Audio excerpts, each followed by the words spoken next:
तो आइए हम मसौदा समिति के बारे में इस वीडियो में टॉप 10 क्वेश्चन लाया हूं ताकि आपके एकदम हूबहू जो एग्जाम में आए। अगर मसौदा समिति के से क्वेश्चन आता है आपके एग्जाम में तो इसी 10 में से पक्का एक आएगा, क्योंकि ये बहुत मैं चुन कर लाया हूं। ठीक है, तो आइए स्टार्ट करते हैं। पहले आपको बताता है कि मसौदा समिति होती क्या है। तो मसौदा समिति आप नाम सुनेंगे, प्रारूप समिति, उसी का ये नाम है, प्रारूप समिति, जिसे ड्राफ्टिंग कमेटी भी कहा गया है। तो क्या हुआ कि संविधान हो गया कि क्या क्या क्या क्या होगा, क्या क्या नियम कानून होगा, ये सब तो बात हो गया, डील हो गया। सब आदमी मिलकर, जो 389 आदमी थे वो मिलकर सब बता दिए क्या क्या होगा। लेकिन ये सब तैयार कैसे होगा, इसका लिखित दस्तावेज कैसे बनेगा, इसका ड्राफ्ट कैसे तैयार होगा, तो इसके लिए एक कमेटी बनाया गया है ना, जिसे ड्राफ्टिंग कमेटी या हिंदी में इसको मसौदा समिति या प्रारूप समिति कहा गया। ठीक है ना। तो ये हम बनाई गई, तो ये कब बनाई वो क्वेश्चन पूछ रहा है। तो ये बनाया गया दोस्तों 19 अगस्त 1947, 19 अगस्त 1947 को ये बना था।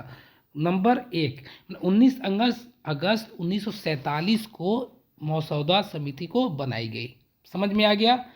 आइए दूसरा क्वेश्चन देते हैं। मसौदा समिति के अध्यक्ष कौन थे? तो इस मसौदा समिति यानी प्रारूप समिति के अध्यक्ष कौन थे? तो इसका अध्यक्ष थे डॉक्टर भीमराव अंबेडकर। ठीक है, नंबर बी सही है। 3 नंबर पे आई। मसौदा समिति के प्रतिनिधित्व किस प्रकार की थी? देखिए, ये मसौदा समिति थे, इसमें कोई भेदभाव नहीं था कि सिर्फ कांग्रेस के रहेंगे, मुस्लिम के बारे में होगा, अंग्रेज होंगे। ये सभी धर्मों के लिए को लेकर चल रहे थे कि ना ही कोई एक कर का। तो नंबर क्या होगा? नंबर ए सही होगा, सभी धर्मों का। ठीक है, नंबर 4 देखते हैं।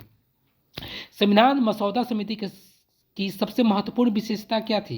देखिए, मसौदा समिति की विशेषता क्या थी? विशेषता यही थी कि ये संविधान को तैयार कर रहा था, संविधान का प्रारूप तैयार कर रहा था, यानी संविधान का एक लिखित दस्तावेज तैयार कर रहा था। इसका यही विशेषता थी। मसौदा समिति की क्या विशेषता थी? इसका यही विशेषता, उसका काम जो कर रहा था, तो काम क्या कर रहा था? वो प्रारूप तैयार कर रहा था, संविधान का प्रारूप तैयार कर रहा था, संविधान का लिखित दस्तावेज तैयार कर रहा था, यही इसका विशेषता थी। तो नंबर बी इसका आंसर होगा। आइए नंबर 5 देखते हैं।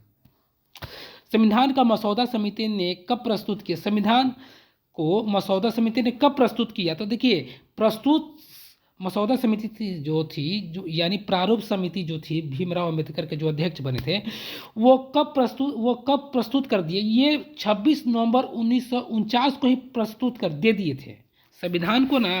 ये पूरा एकदम निर्माण कर ये 26 नवंबर को ही 1949 को ही दे दिए थे, लेकिन लागू 26 जनवरी को हुआ था 1950 में। लेकिन ये अपना काम करके, मसौदा समिति अपना काम करके 26 नवंबर 1949 को ही दे दिया था, प्रस्तुत कर दिया था। ठीक है, आइए नंबर 6 देखते हैं। डॉक्टर अंबेडकर को क्यों संविधान निर्माता कहा गया है?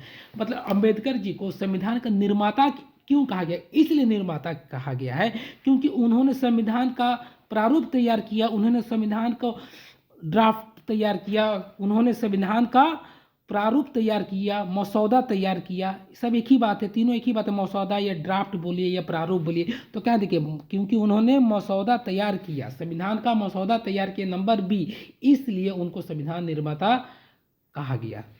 तो नंबर बी इसका आंसर होगा। आइए नंबर 7 देखते हैं। मसौदा समिति के अन्य प्रमुख सदस्य कौन थे? देखिए, मसौदा समिति के तो 7 ही सदस्य थे, ठीक है, लेकिन कुछ अन्य सदस्य भी थे। अन्य सदस्य कौन थे? जवाहरलाल नेहरू, सरदार पटेल और BN राव। ये लोग देखिए 7 सदस्य में ये लोग नहीं थे, ये लोग 7 सदस्य के बाहर थे।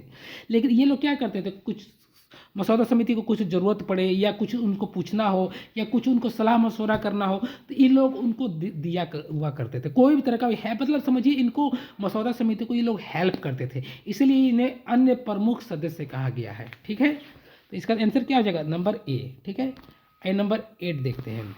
मसौदा समिति की प्रतिनिधित्व किस प्रकार की थी? तो ये आपको मैं बता दिया हूँ कि इसमें कोई भेदभाव नहीं था। ये क्या सभी धर्मों के लिए इक्वल थी। तो ये क्या हो जाएगा? सभी धर्मों का प्रतिनिधित्व था, कोई दिक्कत? प्रतिनिधित्व था, कोई दिक्कत? नंबर 9 पे देखते हैं। डॉक्टर अंबेडकर को क्यों संविधान का निर्माता कहा गया? देखिए, ये क्वेश्चन फिर से रिपीट हो गया है। संविधान का निर्माता इसलिए कहा गया क्योंकि उन्होंने संविधान का मसौदा तैयार किया। नंबर बी इसका आंसर होगा। आइए नंबर 10 देखते हैं। संविधान मसौदा समिति का पहला ड्राफ्ट कितने भागों में हो? आपने सुना होगा संविधान में कितने भाग हैं, तो कितने थे? 22, नंबर 22। तो वही पूछ रहा है, संविधान मसौदा समिति का पहला ड्राफ्ट, जो पहला ड्राफ्ट प्रस्तुत किया, जो पहला दस्तावेज प्रस्तुत किया, उसमें कितने भाग में था? वो कितने भागों में था? तो 22 भागों में था। तो संविधान मसौदा समिति का पहला ड्राफ्ट कितने भागों में था? तो 22 भागों में था। इसका ये आंसर होगा। एक क्वेश्चन रिपीट हो गया है आई थिंक। तो दोस्तों, आपको कैसा लगा ये वीडियो? मुझे कमेंट करके ज़रूर बताना कि आपको अच्छा लगा। या कोई कमी होगा तो भी मुझे बताना, ताकि मैं उसको अगली वीडियो में उस कमी को दूर करूँगा। अगर कुछ इसमें अच्छाई भी कुछ बताना, ताकि अगर हर किसी में कुछ ना कुछ कमी होता है, अगर कुछ कमी रहेगा तो मुझे ज़रूर कमेंट करके बताना, ताकि मैं उसको अगली वीडियो में दूर करूँ। मिलते हैं अगले वीडियो में।